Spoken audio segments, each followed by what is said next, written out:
जय श्री राम मित्रों। भगवान श्री राम की शरणागति। मित्रों, जो प्राणी एक बार सर्वभाव से अपने को परमात्मा के चरणों में अर्पण कर देता है, वह सदा के लिए निर्भय, निश्चिंत और परम सुखी हो जाता है। उसके योग क्षेम का समस्त भार भगवान स्वयं वहन करते हैं और केवट बनकर उसकी नैया को भीषण संसार सागर से पार कराकर सुरक्षित अपने धाम में पहुंचा देते हैं। उसे किसी प्रकार की चिंता करने की आवश्यकता ही नहीं रह जाती है। प्रभु के हाथों में अपने को सौंप देने के बाद भय, चिंता और चाह कैसी। शरणागत वत्सल श्री राम का विभीषण प्रेम। ब्रह्मा जी के मानस पुत्र महर्षि पुलस्त्य हुए। पुलस्त्य के विशर्वा मुनि हुए। विशर्वा मुनि की एक पत्नी से कुबेर और दूसरी पत्नी कैकसी से रावण, कुंभकर्ण और विभीषण हुए। रावण और कुंभकर्ण की तरह विभीषण भी कठोर तप करने लगे। ब्रह्मा जी ने प्रसन्न होकर विभीषण से वरदान मांगने को कहा तो विभीषण ने कहा, मुझे तो भगवान की अविचल भक्ति ही चाहिए। इसके बाद विभीषण लंका में रहकर भजन पूजन करते रहते थे। सीता हरण के बाद जब रावण ने विभीषण को लात मारकर लंका से निकाल दिया तो विभीषण श्री राम की शरण में आए और चरण पकड़कर कहा, श्रवण सुजस सुनी आये हूँ प्रभु भंजन भवभीर। त्राहि त्राहि आ रही हरण शरण सुखद रघुवीर।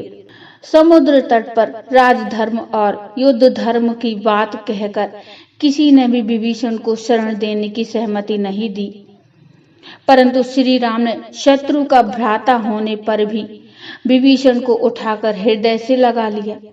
सागर के जल से विभीषण का राज तिलक कर लंका का राज्य दे दिया और इस तरह संसार को अपनी शरणागत वत्सलता की पराकाष्ठा बतला दी। श्री राम विभीषण से कहते हैं, तुम सारिखे संत प्रिय मोरे, धरऊ देह नहीं आन निहोरे।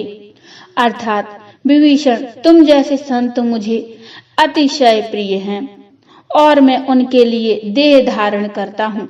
वाल्मीकि रामायण में प्रभु श्री राम ने कहा, जो एक बार भी शरणागत होकर कहता है, प्रभु मैं तुम्हारा हूँ, उसे मैं संपूर्ण प्राणियों से अभय कर देता हूँ। यह मेरा व्रत है। लंका युद्ध के दौरान प्रभु श्री राम ने अपने वचन को सिद्ध भी कर दिया।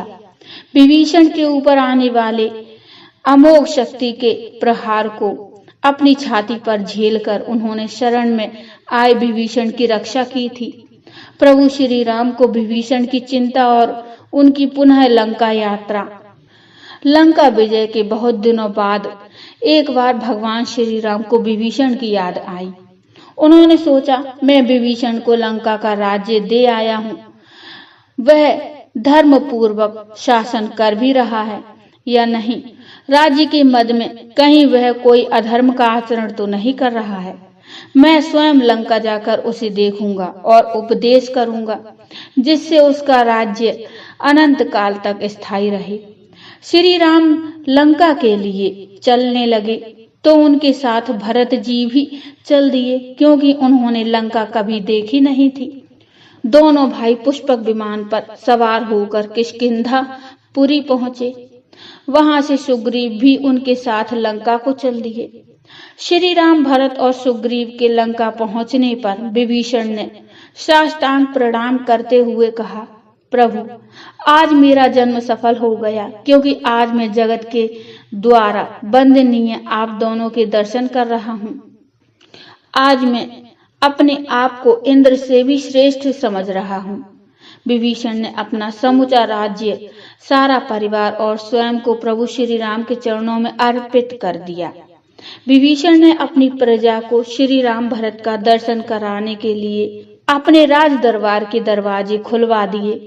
ऐसे ही 3 दिन बीत गए। चौथे दिन माता कैकसी ने विभीषण से कहा, श्री राम साक्षात महाविष्णु हैं, सीता जी लक्ष्मी हैं। तेरे भाई रावण ने यह रहस्य नहीं जाना। मैं भी राजा राम के दर्शन करूंगी।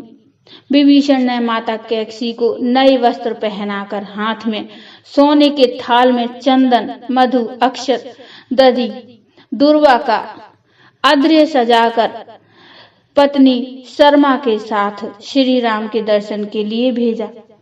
उन्होंने श्री राम से प्रार्थना की कि मेरी माँ आपके चरण कमलों के दर्शन के लिए आ रही हैं।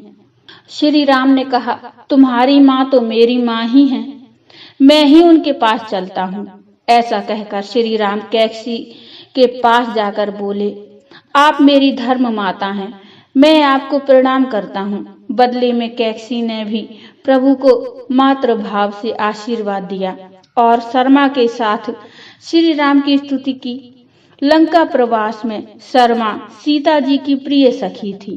श्री राम ने विभीषण को उपदेश दिया, राज्य लक्ष्मी मनुष्य के मन में मदिरा की तरह मद उत्पन्न कर देती है। तुम्हें सदैव सभी देवताओं का प्रिय कार्य करना चाहिए, कभी उनका अपराध नहीं करना, जिससे तुम्हारा राज्य सुस्थिर रहे। लंका में कभी कोई मनुष्य आ जाए तो उनका कोई राक्षस वध न करने पाए। साथ ही मेरे सेतु का उल्लंघन करके राक्षस भारत भूमि में न जाए। श्री राम द्वारा सेतु को भंग करना। विभीषण ने कहा, प्रभु, यदि लंका का पुल ज्यों का त्यों बना रहेगा तो इस सेतु मार्ग से श्रद्धावश बहुत से मनुष्य यहाँ आवेंगे। राक्षसों की जाति अत्यंत क्रूर मानी गई है। यदि कभी उनके मन में मनुष्य को खा जाने की इच्छा पैदा हो जाती है और वह किसी मनुष्य को खा लेता है तो मेरे द्वारा आपकी आज्ञा का उल्लंघन हो जाएगा। इसलिए आप कोई ऐसा उपाय सोचें जिससे मुझे आपकी आज्ञा भंग होने का दोष न लगे। भगवान ने विभीषण की बात सुनकर पुल को बीच से तोड़ दिया और फिर 10 योजन के बीच के टुकड़े के फिर 3 टुकड़े कर दिए।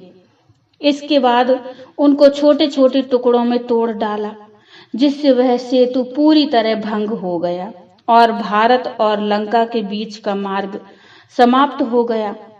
इस कथा से भगवान श्री राम का विभीषण और उनके परिवार से कितना स्नेह था स्पष्ट हो जाता है।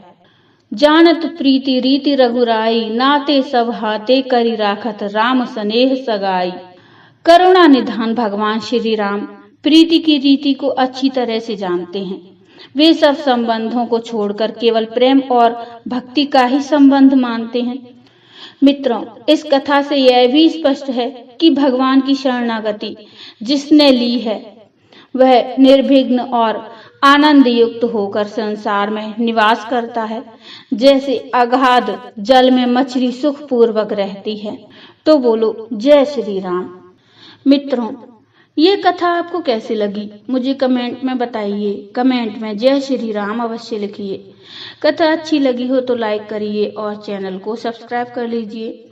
मिलते हैं एक नई कथा को लेकर, तब तक के लिए जय श्री राम।